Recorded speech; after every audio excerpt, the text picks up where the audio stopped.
Syederun jenazah Emeril Khan Mumtaz alias Eril diperkirakan tiba di Bandung pada Minggu 12 Juni sore hari. Dikabarkan, Eril dimakamkan di pemakaman keluarga Kecamatan Cimaung, Kabupaten Bandung pada Senin 13 Juni.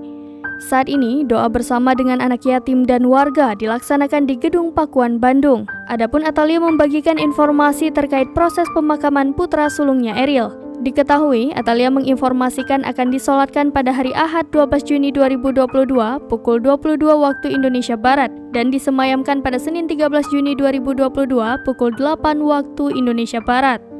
Pemakaman putranya akan dilaksanakan di lokasi pembangunan Islamic Center Cimaung, Banjar pada Senin 13 Juni pukul 11 waktu Indonesia Barat. Gerbang akan ditutup pada pukul 10 waktu Indonesia Barat. Atalia juga menghimbau agar para peziarah datang di hari yang telah disediakan, yaitu Selasa 14 Juni hingga Senin 19 Juni pada pukul 8 waktu Indonesia Barat hingga 17 waktu Indonesia Barat. Atalia juga memohon doa agar diberi kelancaran dalam setiap prosesnya.